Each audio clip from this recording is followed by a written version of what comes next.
በስመ አብ ወወልድ ወመንፈስ ቅዱስ አሐዱ አምላክ አሜን። ጥበብ ኢያሱ ወዲ ሲራክ ምዕራፍ 16 መቕጻዕቲ አምላኽ ኣብ ሓጥኣን ቁም ነገር ዘይብሎም እንተ ደኣ ኮይኖም ብዙሓት ውሉድ ክህልወካ ኣይትመነ።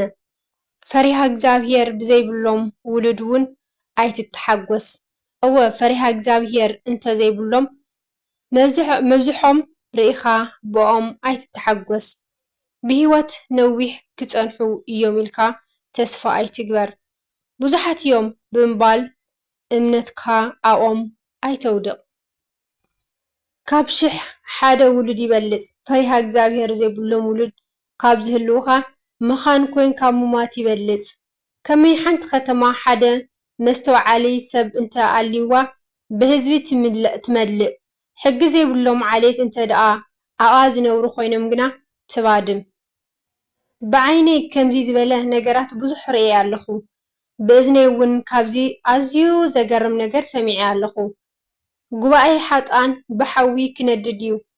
ኣብቶም ዘይእዘዙ ህዝቢ ከዓ ቁጣዕ እግዚአብሔር ክነድድ እዩ። ነቶም ብዘመን ቀደም ኣብ ናይ ገዛእ ርእሶም ጽንዓት ብምእማን ኣንጻሩ ዝዓሉ ንጉዓት ሰባት እግዚአብሔር ኣይምሕሮምን። ነቶም ብትዕቢት ዝጽየፎም ዝነበረ ሎጥ ኣብ ማእኸሎም ዝነብር ዝነበረ ህዝቢ ኣይነሓፎምን። ነቶም ንጥፍኣት ዝተወፈዩ ብሓጢኣቶም እውን ዝተደምሰሱ ህዝቢ ምሕረት ኣይገበረሎምን። ነቶም ኣብ ምድረ በዳ ኣብ ጉዕዞ ከለው ብህልኽ ንኽዓልዉ ዝተኣከቡ 600,000 ህዝቢ እውን ኣይረሃርሀሎምን። እቲ ህልኽ ዝሓዞ ሰብ ስለምንታይ ሓደ ዘይኸውን ተቐፅዐ እንተዝተርፍ እኳ እጹብ ድንቂ ምኾነ ነይሩ። ከመይ እግዚአብሔር ምሕረትን ቁጣዕን ዝሓዘ ኣምላኽ እዩ። ክምሕር ከሎ ኮነ ቁጣዓው ክፈስስ መስተንክር ዝኾነ ሓይሊ ኣለዎ። ከምቲ ምሕረቱ ዓብይ ዝኾነ ቁጣዓው ድማ ብኡ መጠን ዓብይ እዩ። ንሰብ ድማ ከከም ግብሩ እዩ ዝፈርዶ። ሓጥእ ብዝገበሮ ክፍኣት ክቕፃዕ እዩ። ፈሪሃ እግዚአብሔር ዘለዎ ሰብ ከዓ በዘርኣዮ ትዕግስቲ ዓስቡ ክቕበል እዩ። እዎ ብዘርኣዮ ሰናይ ግብሪ ክፍደእ እዩ። ነፍሲ ወከፍ ከከም ግብሩ ክቕበል እዩ። ዓለም ንተግባራት እግዚአብሔር ምእንቲ ክትፈልጦ እግዚአብሔር ንፈርዖን ኣይፈልጠካን እየ ክሳብ ዝብሎ ንልቡ ኣትረሮ። ንብርሃን ቀትሪ ካብ ጸልማት ለይቲ ዝፈለየሉ ሓደ ሕንጻጽ ብምግባሩ ነቲ ኣብ ልዕሊ ፍጥረቱ ዘሎ ምሕረት ገለጾ። ካብ እግዚአብሔር ክሕባእ እየ ኣብ ላዕሊ ኣብ ሰማይ ከመን ከይዝክረኒ። ኣብ መንጎ ክንድንዚ ዝኽኣክል ህዝቢ ኣይክፍለጥን እየ። ኣብ መንጎ ማእለያ ዘይብሉ ፍጥረት ኣነ እንታዋይ እየ ከቶ ኣይትበል። እግዚአብሔር ክበጽሕ ምስ መጸ ሰማይን ሰማየ ሰማያትን መዓሙቕ ምድርን ፈጥፈጥ ክብሉ እዮም። ብምጥማቱ ድማ መሰረታት ምድሪ ክንቅጥቀጡ እምባታት ክርዕዱ እዮም። ነዚ ክርዳእ ዝኽእል ኣእምሮ የልቦን። ንመገድታቱ ኣዕሚቑ ክፈልጥ ዝኽእል ሰብ እውን የልቦን። ከምዚ ንማዕበል ማንም ክርእዮ ዘይኽእል ከምኡ ከዓ ተግባራት እግዚአብሔር መብዛሕትኡ ሕቡእ እዩ። ፍትሒ ንዝመልኦ ተግባራቱ መን ክዝርዝሮ ይኽእል? ነቲ ገና ደንጊዩ ክመጽእ ዘለዎ ተስፋታቱ ኸ መን ክጽበዮ ይኽእል? ከምዚ ኢሉ ዝሓስብ እቲ መስተውዓል ዝጎደሎ ብዕሽነቱ እውን ጌጋ መገዲ ዝሓዘ ሰብ ጥራሕ እዩ። ጥበብ ኣምላኽ ኣብ ፍጥረት ወደየ ስምዓኒ ፍልጠት ደልብ ተጠንቀቕ ድማ ናብ ቃላተይ ኣድህብ። ሚዛኑ ዝሓለወ ትምህርቲ ክህብ እየ ትኽክል ዝኾነ ፍልጠት ድማ ክእውጅ እየ። እግዚአብሔር ኣብ መጀመርታ ዕዮ ፍጥረቱ ገበረ። ንኹሉ ድማ ነናይ ገዛእ ርእሱ ቦታ ንኹሉ ተግባሩ ድማ ብናይ ዘለዓለማዊ ስርዓት ሰርዖ። ግዝኣቶም ንውሉድ ወለዶ ከም ዝጸንሕ ገበሮ። ዘይጠምዩን ዘይደኽሙን ግብሮም ድማ ንዘለዓለም ዘየቋርፅን ገበሮም። ካብቲ ስሩዕ መገዶም ወፂኦም ነንሕድሕዶም ኣይደፋፍኡን እዮም። ካብ ትእዛዛቱ እውን ከቶም ምንቕ ኣይብሉን። እግዚአብሔር ነዚ ኩሉ ምስ ገበረ ናብ ምድሪ ተመልከተ፣ ብጽቡቕ ነገራት ድማ መልኣ። እወ ምስ ሞቱ ናብ መሬት ብዝምለሱ ህያዋን ፍጥረታት መልኣ። ምዕራፍ 17 ብድሕሪዚ እግዚኣብሔር ንሰብ ካብ ሓመድ ፈጠሮ ናብ ሓመድ ድማ ከም ዝምለስ ገበሮ ኣብ ምድሪ ውሱን ግዜ ጥራሕ ክነብሩ ሃቦም ኣብ ልዕሊ ምድሪ ኣብ ዘሎ ኩሉ ነገር ግና ስልጣን ሃቦም በርኣያኡ ፈጠሮም ናቱ ሓይሊ ድማ ሃቦም ኩሎም ካልኦት ፍጥረታት ከም ዝፈርሕዎም ገበረ ኣብ ልዕሊ ኩሎም እንስሳን ኣዕዋፍን ስልጣን ሃቦም እግዚኣብሔር ንደቂ ሰብ 5 ስምዒታት ኣካላት ሃቦም ነቲ ብስምዒታዊ ኣካላት ኣቢሉ ዝመጽእ ትርጓም ምእንቲ ክኽእሉ ከዓ ሻድሻይ ኣገናዚብካ ምኽኣል ሻውዓይ ምስትውዓል ሃቦም ቋንቋን ዓይንን ሃቦም ኣእዛንን ዝሓስብ ኣእምሮን ድማ ሃቦም ብፍልጠትን ብምስትውዓልን መልኦም ኣብ መንጎ ክፉኡን ጽቡቕን ዘሎ ፍልሊ ድማ ኣርኣዮም ግርማ ፍጥረቱ ምእንቲ ክርእዮም ዓይኒ ልቦና ሃቦም በቲ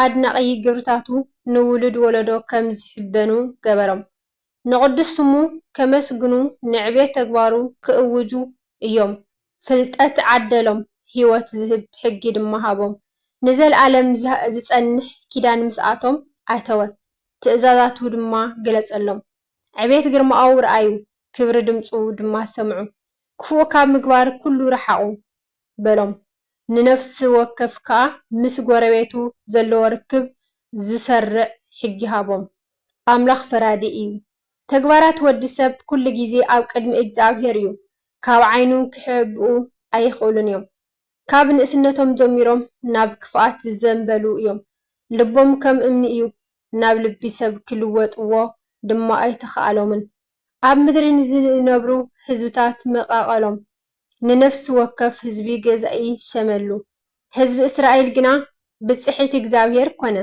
እስራኤል ብስነ ምግባር ዘዕበዮ ናይ ፍቕሩ ብርሃን ዝሰኳዓሉ ጨሪሱ ዘይድርበዮ በኹሪ እዩ ኩሉ ግብሮም ድማ ከም ፀሓይ ኣብ ቅድሚኡ እዩ ከየቋረፀ ድማ ንተግባራቶም ይዕዘቦ በደሎም ካብኡ ኣይሕባእን እዩ ኩሉ ሓጢኣቶም ድማ ኣብ ቅድሚ እግዚኣብሔር እዩ እግዚኣብሔር ግና ሕያዋይ ስለ ዝኾነ ንፍጥረቱ ከዓ ስለ ዝፈልጠዎ ሰብ ምጽዋት እንተሃበ ኣብ ቅድሚ እግዚኣብሔር ከም ክቡር ዝዋግኣ ቀለቤት እዩ ንሕያውነት ሰብ ድማ ከም ዓይኒ ብሌን እዩ ዝሕልዎ ድሓር ግና ክኽሕሶም እዩ ሓስቦም ድማ መሊሱ ክህቦም እዩ እወ ነቶም ዝንስሑ ናብኡ ክምለሱ ክፈቕደሎም እዩ ነቶም ተስፋ ዝሰኣኑ ድማ ከተባብዖም እዩ ተነሳሕ ሓጢኣትካ ንድሕሪት ደርቢኻ ናብ እግዚኣብሔር ተመለስ ኣብ ቅድሚኡ ጸሊ ካብ ምብዳሉ ከዓ ተቆጠብ ካብ ሓጢኣት ረሓቕ ናብቲ ኣዝዩ ልዑል ዝኾነ ኣምላኽ ድማ ተመለስ ንሱ ካብ ጸልማት ኣውፂኡ ናብ ናይ ህይወት ብርሃን ክመርሓካ እዩ ንስኻ ከዓ ንርኽሰትካ ኣዚኻ ተጸየፎ እዞም ብህይወት ዘለው ንእግዚኣብሔር መዝሙር ምስጋና ክዝምሩ ይኽእሉ እዮም እቶም ኣብ ዓዲ ሙታት ዘለው ግና ከመስግንዎ ኣይኽእሉን እዮም ሓደ ብህይወት ዘሎን ጥዑይ ዝኾነን ሰብ መዝሙር ምስጋና ንእግዚኣብሔር ክዝምር ይኽእል እዩ እቲ ብህይወት ዘየሎ ዝሞተ ግና ንእግዚኣብሔር ምስጋን ኣቋሪጹ እዩ እግዚአብሔር ነቶም ናብኡ ዝምለሱ ይቕረ ይብለሎም እረ ምሕረቱ ክሳብ ክንደይ ዓቢ እዩ ወዲ ሰብ ዘይመውት ስለ ዘይኮነ እዚ ኩሉ ኣብ ሰብ ክርከብ ኣይክእልን እዩ ካብ ፀሓይ ዝደምቕ የልቡን ወርሒ ምስ ከወለታ ግና ብርሃን ኣይጽልምት ከምኡ ከዓ ሰብ ክፍኣት ካብ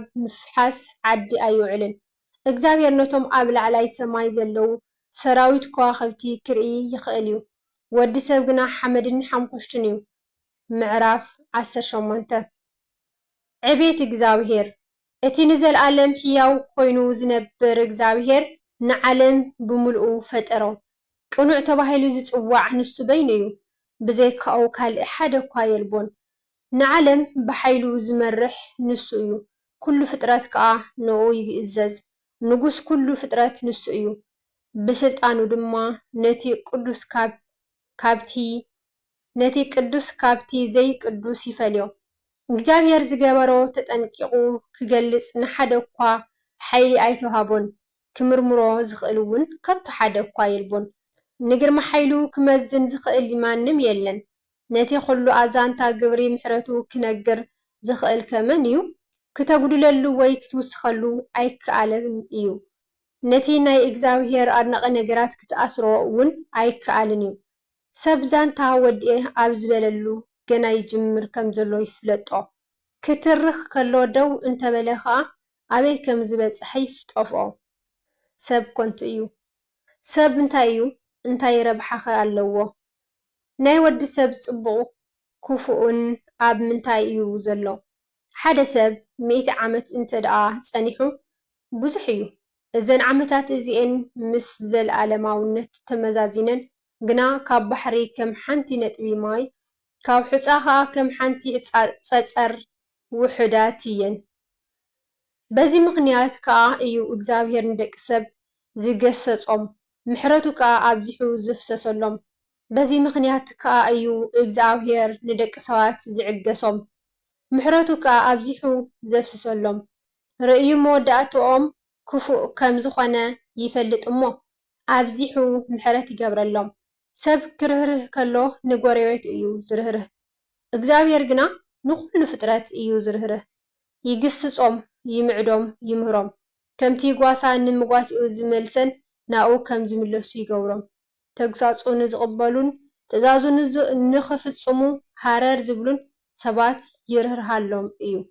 ሕያውነትን ምጽዋትን ወደየ ንሰናይ ግብርኻ ወቐሳ ኣይተሓውሰሉ። ምጽዋት ክትህብ ከለኻ ድማ ገለ ዘጉሂ ቃል ኣይትዛረብ። ዛዕዛዕታ ዶ ነቲ ዘቃጽል ዋዒ ፀሓይ ኣየዝሕሎን እዩ? ከምኡ ከዓ ካብ ህያብ ልዙብ ዘረባ ይበልጽ። እወ ካብ ህያብ ልዙብ ዘረባ ይበልጽ። ህያብ ኮነ ልዙብ ዘረባ ከዓ ጸጋ ኣብ ዝበዝሓሉ ሰብ እየን ዝርከባ። ሓሻ ሰብ ክብለጽ ስለ ዝደሊ ብህያውነት ኣይህብን እዩ። እንተሃበ ከዓ ብብቂ ስለ ዝህብ ኣየሐጉስን እዩ። ገዛእ ርእስኻ ምምርማር ቅድሚ ምዝራብካ እንታይ ከም እትዛረብ ፍለጥ። ከይተሓምም ከዓ ንህይወትካ ተኸናኸና። ኣብ ፍርዲ ቅድሚ ምቕራብካ ሕሊናኻ መርምር። ብመዓልቲ ፍርዲ ከዓ ምሕረት ክትረክብ ኢኻ። ብሕማም ከይተቐጻዕኻ ከለኻ ገዛእ ርእስኻ ትሕት ኣብል። ኣብ ኣፍ ደገ ሓጢኣት ከም ዘለኻ ምስ ተፈለጥካ ተመለስ። ንእግዚኣብሔር መብፅዓ እንተገበርካ ብተኻኣለካ መጠን ቀልጢፍካ ክፈሎ። ዒራ ብሞት ክፍታሕ እየ ኢልካ ክሳዕ እትመውት ኣይትጸበር። ገና መብፅዓ ቅድሚ ምግባርካ ዓቕምኻ መርምር። ከምቲ ንእግዚኣብሔር ዝፈታተን ሰብ ኣይትኹን። ድሕሪ ሞት መዓልቲ ፍዳ ከም ዘሎ እግዚኣብሔር ገጹ ምስ መለሰካ መዓልቱ ከም ዘይፍኑ ሕሰብ። ክትጸግብ ከለኻ ጥሜት ከም ዘሎ ሕሰብ። ክትህብትም ከለኻ ኸ ድኽነትን ስእነትን ከም ዘሎ ሕሰብ። ካብ ንግሆ ክሳብ ምሸት እኳ ኩነታት ክልወጡ ይኽእሉ እዮም። እግዚኣብሔር ቀልጢፉ ክዓዪ ይኽእል እዩ። ጥበበኛ ሰብ ኣብ ዝገብሮ ኩሉ ጥንቁቕ እዩ። ሓጢኣት ኣብ ዝበዝሓላ መዓልቲ እውን ክፉእ ከይገብር ይሕሎ። በሊሕ ኣእምሮ ዘለዎ ሰብ ንጥበብ ይፈልጣ እዩ። ንዝረኸባ ሰብ ከዓ ይውድሶ። እቶም ጥበብ ዝመልኦ ዘረባ ሰሚዖም ዝርድኦም ሰባት ንገዛእ ርእሶም ጥበበኛታት ይኾኑ። ተመሊሶም እውን ጥበብ ዝመልኦ ዘረባታት የውፅኡ። ገዛእ ርእስኻ ምግታእ ንስምዒትካ ተቖጻጸሮ ደኣ እምበር ስጋኻ ብዝፈትዎ ነገር ኣይትመለኽ። ንስጋዊ ስምዒትካ ክተርዊ ንገዛእ ርእስኻ እንተ ደኣ ፈኒኻ ገዲፍካዮ ምፍቶ ጸላእትኻ ክትከውን ኢኻ። እቲ ክቡር ዋግኡ ከየድክየካስ ኣዝዩ ሕንቁቕ ናብራ ክትነብር ኣይትድለ። ኣብ ሕሽኩልካ ሳንቲም ዘይብልካ ክንስኻ ብገንዘብ ልቓሕ ዓቢ ምሳሕ ክገብር እየ ኢልካ ንገዛእ ርእስኻ ለማናይ ኣይትግበር። ስለ ቓላቱ እግዚኣብሔር ኣምላኽ ዝኸበረን ዝተመስገነን ይኹን። ዝወደቐ ዝነጥበብ ኣፈ ትጉሃን ቅዱሳን መላእክቲ ይተኣረመልና። ወስብሐት ለእግዚአብሔር ልዑል ወለወላዲቱ ድንግል ወለመስቀሉ ክቡር አሜን።